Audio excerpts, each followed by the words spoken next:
Hello, everyone, and welcome to another episode of the Creative Minds. Today, we're going to talk about the tech that makes your marketing tick. And to do that, as always, Stuart, welcome to the program.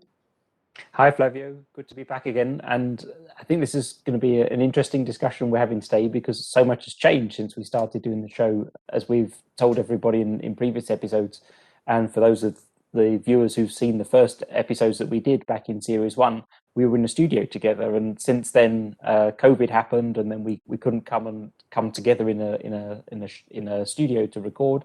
And so now we've had to sort of put things together at home and try to keep the broadcast going as best as we can. And we've learned a lot about the quality of equipment. Yeah, and in fact, what we tend to forget is that as we are broadcasting today live, we are in fact broadcasting from three locations. In some cases, we had four, with even as far as Taiwan or the US. And making it all possible is a lot of technology, which doesn't mean that it's not accessible to anyone else. It is, in fact, very accessible to a lot of people. And we want to unveil a little about what we've learned and what we're doing. And I want to bring the voice today of the creative minds. And the reason I'm saying the voice is because it's somebody that has been always with us into every single one of the broadcasts, but that you haven't seen. And that is Michael Klausner, aka Mick, our guru technical audio video guy. Hey, Mick, how's the voice doing? Hello, Flavio, and hello, Stuart. Nice to be able to talk here.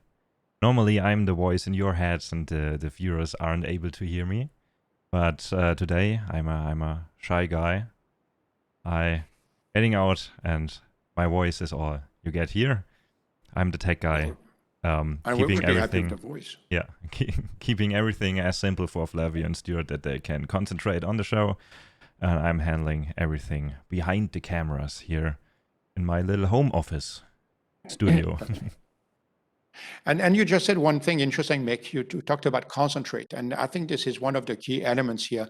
Is the fact that I know in the first episode that was just in December when we had to, in fact, indeed close the recording studio and come live to do it from the home office because not everything was set up yet. I was, in fact, managing a lot of the technical stuff with item, micro, and other things.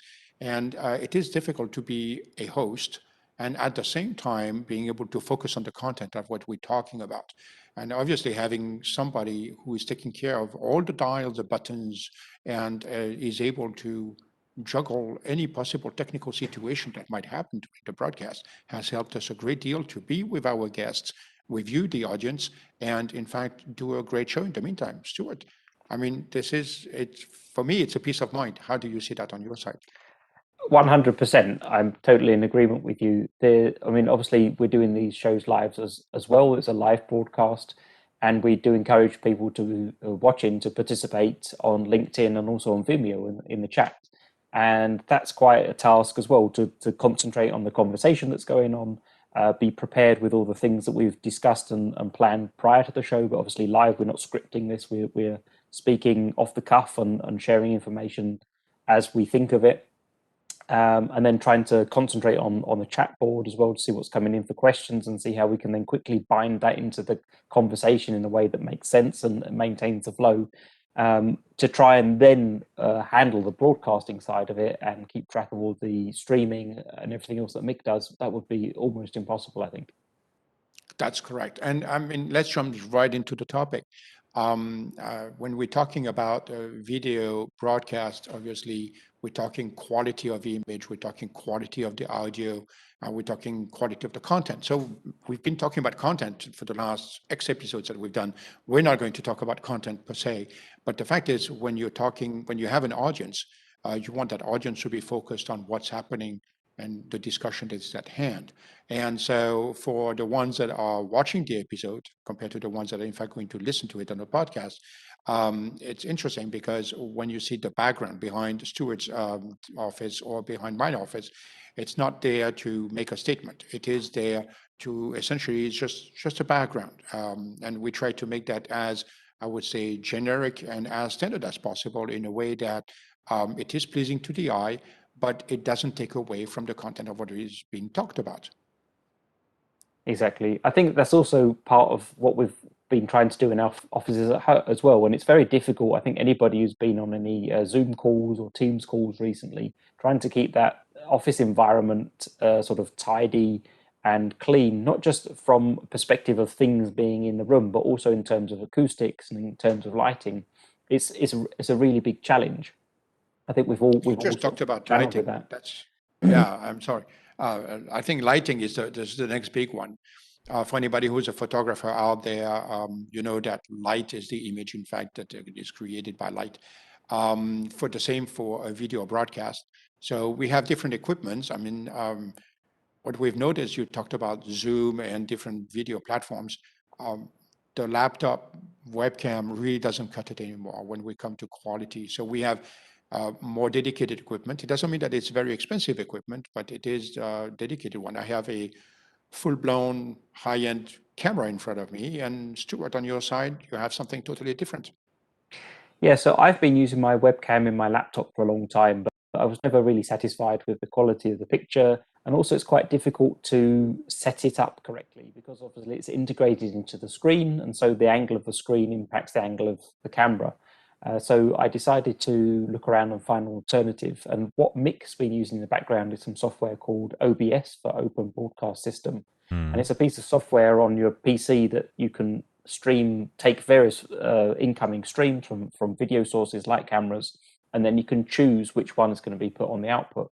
Now, I've coupled that with an app for my Android smartphone called DroidCam.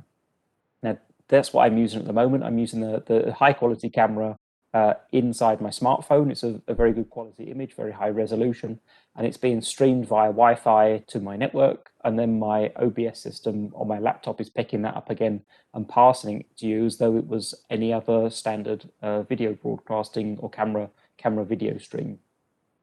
That's pretty So, cool. yeah, I was going to say, Mick, I mean, you use OBS all the time. To sort of give us an idea of how easy it is to use it. I mean, OBS is a completely free software where you can really manage everything on your own on a software-based program, and except things like light, for example. You can like adjust small things there, but you get inputs and then you can like put them together and then get the output as of your right now see. So that's basically OBS, and you can use really different things, as Flavio said. Like, he has a really good camera, and Stuart, you have your mobile phone, so you can stream basically with both, and that's in my opinion, back to the light. Like, lights for me are the most important thing when it comes to video, because you can use your mobile phone as a good camera if you have good lights. Like, if you have no light at all, it can be difficult at that point. Then a better camera may do a better job on that. But yeah, for good quality, lights are really important. Yeah, and so let's talk about lighting very briefly before we move on. And I mean, here in my studio, I've got two light sources plus the background light to create a little more of a depth environment. And it's good to have more than one light source, I would say, to do that. Those are LED lights. And I mean, nowadays, LED lights have the advantage of being, you can dim them. They don't take much power. Many of them run even out of battery packs. So there are many ways to do that. And I think it's very nice because they can be positioned in different angles. And so even if I look at my screen to quickly see if anybody is chatting, I'm still into the light, and this is something useful. Stuart, you've been opting for a total different type of setup. Yeah, so I was quite interested to see what how ring lights would function, because obviously they seem to be quite popular with YouTubers and TikTokers. They're a circular light which allows you to place the camera in the center, and they're often used for tutorials on makeup and things like that. It has a little shoe mount in the middle. But one of the challenges I found with that was that as I had the light on, and because I wear glasses, as you do too, you immediately saw this circular light reflecting in the glasses. So in the end, what I did is I bought a second one so as I could put, like you, two lights side by side here. And if I just turn my glasses here, you can just see where the lights actually reflect in. So They don't get quite spooky. In fact, if you do that, we have exactly. really very interesting views. It's quite distracting for somebody watching the video. So I think the important thing is with the lighting, you need to make sure you get them at the right angle in the right place, as you were saying, so that you're always well lit, and also you don't get that distraction from the lighting itself. And with these, you can change the color warmth, you can change the brightness. There's also a remote control, so I can actually link them all together and have them in different places in the room. So there's quite a lot you can do with them. And also, compared to the old lights that I used to use in the theatre decades ago, these generate almost no heat whatsoever. So they're actually quite comfortable to use. Makes a big difference. Correct. And I'm going to pass this literally the microphone to Mick, because one of the things that we had in the studio was balancing all the white balance between the cameras. And as now we are all working from home, that kind of creates a slightly different challenge. Mick, what do you say? Yeah, that's a challenge here in my home office, because now I'm not completely able to change things on my own, because I work with the input that you give me. So when on your side the camera, for example, the white balance is not set right, or you have a camera where you're basically not able to set it right on the right way, it can happen that the quality suffers, because then, for example, Stuart could look like he's orange as on the sunset, or Flavio is blue as in the sea, and I'm not able to change that much. I mean, I'm still able to adjust things here on my side, but it's never look like it's got done by the camera, where the recording is. And for sure, the studio there has a big advantage if you have a studio with everybody at the same time. I mean, obviously, this is with COVID-19, it's has put some different challenges, I would say. It doesn't mean it's not possible. I'm proof of it. We've been doing now many episodes from remote locations. And in fact, it has even opened opportunities to be able to connect to anyone literally in the world and bring them into the creative mind. So this is really cool, really cool.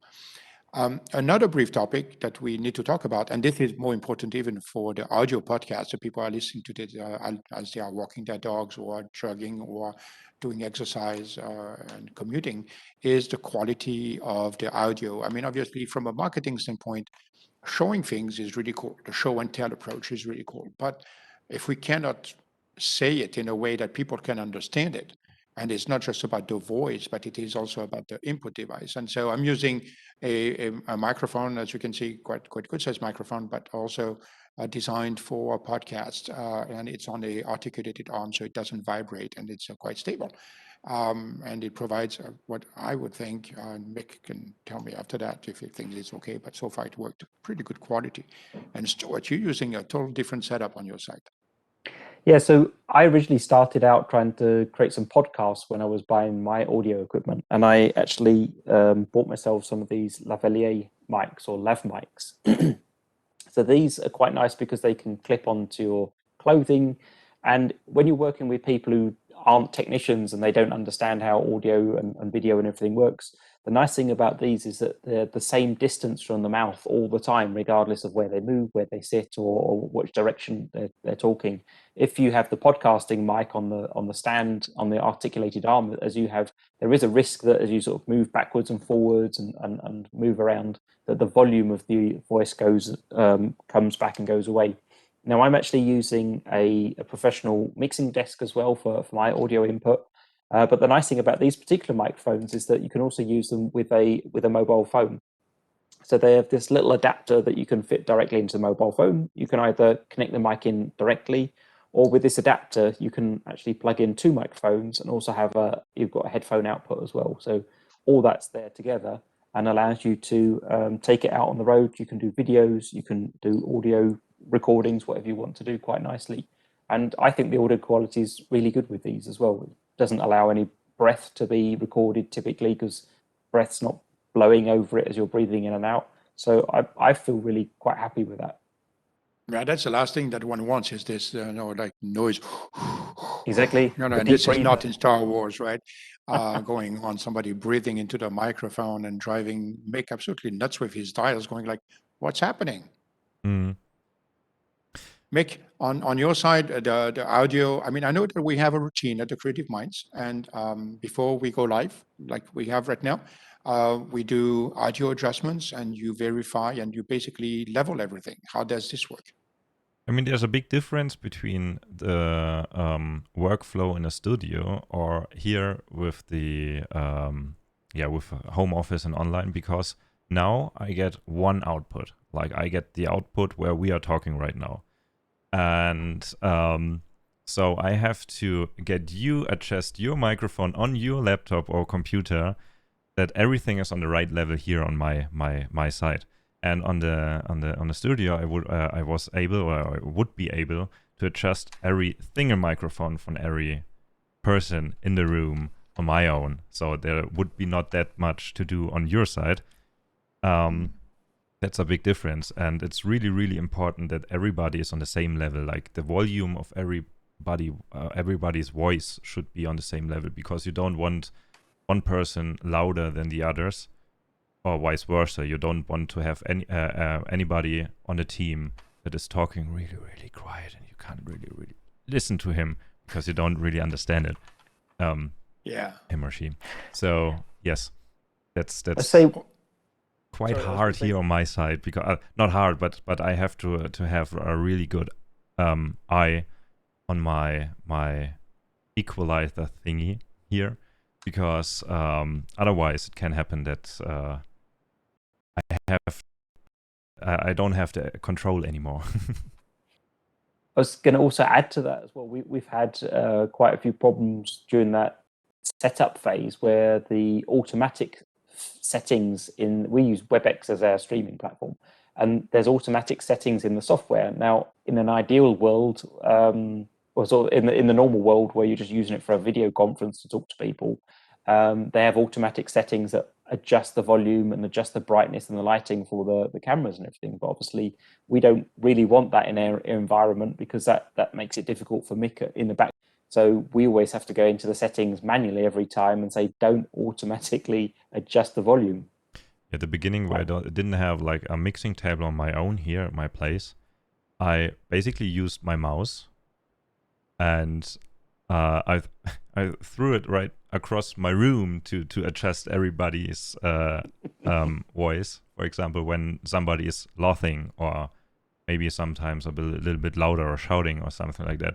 Because I, on my side, really want that everything is on the same level, that nobody is like, "Oi, what happened there?" Yeah. And I think since we're talking about audio, the other point that I wanted to bring up is the fact of the return sound. I mean, each of us have a return sound. We hear what everybody else is talking about. Some people are using headsets, like a little more like those. I use those if I have a conference call or something like this. They're quite comfortable. I would say, broadcasts like those, I want to be a little lighter on my head, right? So I'm using, in fact, earbuds. Those are not wireless. In fact, I like wires for that personally, because I like to have something that is physically connected, that there's no Bluetooth battery quitting on me in the middle of a broadcast or anything like this. This is obviously an investment. They are a little more expensive, although that depends also. I mean, you have some people doing that with AirPods or something similar. It works too. But I think the point here is that it is important not to have a set of speakers on the lap or screen setup or anything, basically giving the sound of what the other people are talking so you can hear it yourself. It's good that you have it in your ears, first because your environment around you maybe doesn't want to hear you all the time. And the second thing is because then it creates a separation between the sound return that you have in your ear and the microphone. And there's no conflict between the two of them, even though some of those have software to be able to remove echoes and something like this. So I think you're using the same type of earbud on your side, Stuart, right? Yeah, that's right. I've got something similar to what you're using. It's quite big investment. These were over 200, maybe almost 300 euros, I think. But I found that very, very worthwhile. With the headphones in, I can't really hear anything that's in the room. So my voice to me sounds a little bit strange, but it's something you're used to over time. And obviously, looking at my face, like you can't really see that we're actually wearing anything at all. So it's the best way. Obviously, the echo cancellation in the streaming software, Zoom, Teams, WebEx, is generally very good, but obviously it can't dampen down all of the noises that are emitted from the environment, and it also takes a few tens of milliseconds to actually respond to anything it hears. And again, it starts playing with the levels of the microphone to compensate in case there's any sort of feedback loop in place. So if you can get some headphones in, it's the best way. I mean, we've also had people who've worn headsets and things like that. I think the AirPods are particularly poor quality. They might be okay for listening, but the audio that they pick up is very, very bad generally, from what I've heard. But there's other headsets out there which are quite good, Bluetooth-based ones, which we've had some of our guests have been wearing, and they seem to work very well. But definitely, if you really want to go for the quality, and obviously you want to make sure everything's clear and understandable, the good microphone investment, good headphone investment is definitely well recommended. And also, if keep those our things clean. audience would see, what are you doing there now, Stuart? I'm just making sure my lens is clean, so they've got a great picture quality too. Yeah, it is, and this. I wanted just to finish on the headphones. I know that Mick, for example, if you would see Mick right now, and I can imagine him because he's not on the camera and he's not here, but he's got those studio headphones, and those are very important for technicians to be able to really hear the sound as close as possible to what its reality sound. Mick, how is this working on your side? Yeah, that's true. Like you said, I'm wearing headphones to get the master sounds out of it. Like, I hear everything that happens on the stream. I hear on hopefully the original volume that it will send out. So I hear the music, I hear you guys talking, I hear even myself talking right now. And that's, as Stuart said, is a really good point too there. If you wear headphones or something like that, it's really cool. It's strange, but it's really cool to hear yourself, because then you won't scream anymore. I have this problem on my side when I'm not able to hear my voice when I wear really good headphones. I start to scream at everybody else because I'm just not able to hear my voice. Yeah, and I would say from that standpoint, anybody who's using headphones, regardless if this is headset, if this is AirPods or anything, remove the noise canceling when you do this, so you can hear what's happening around you and you have a better understanding about the volume. I think this is a big element here. Noise canceling is great when you're in the train, in the traffic, or listening to your preferred music. But when it comes to broadcast, when it comes to working with sound, this is where it's a turnoff. Yep. So now that we've talked about this, I think we're coming towards the end of the broadcast, but we've got to talk about the elephant in the room. And this is not Mick. The elephant in the room in this case is internet. Because, I mean, we all rely heavily on internet connectivity to do broadcasts. And when it is live, it's obviously different than when it is recorded. A recording has the advantage of being able to do different takes and even do some editing. But the creative minds are live. So that means that whatever we do, if we mess up anything, you have it right there in front of you. There's no way to go and make it different. But it has, as much as, on my opinion, live has the advantage of being able to bring this discussion and feel and authenticity into the program. It also requires a strong internet connectivity to do that. And if any of us right now would have a problem with a router or internet provider, you would see basically that person disappear, or potentially even the whole broadcast disappear from your screen being live. And it's a little nervous, I must say, from my standpoint. It's always a little complicated. I'm running with a very good bandwidth, but technical problems happen. Mick, what do you recommend for people out there who want to broadcast live? What's the bandwidth they're going to require to do that? On the side of the bandwidth, it's really, really important to look at the upload, because that's the important number you have to have a look on, because there the magic happens. And we right now are streaming with a bandwidth of 10 Mbit per second.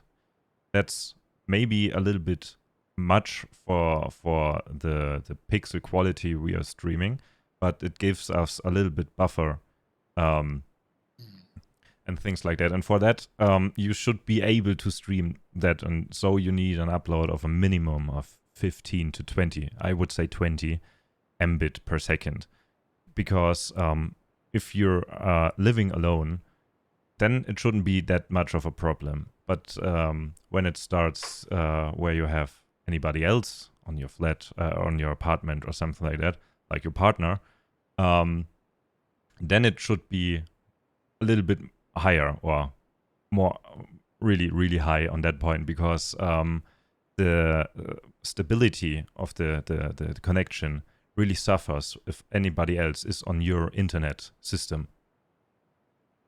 And I really recommend something above 20 Mbit.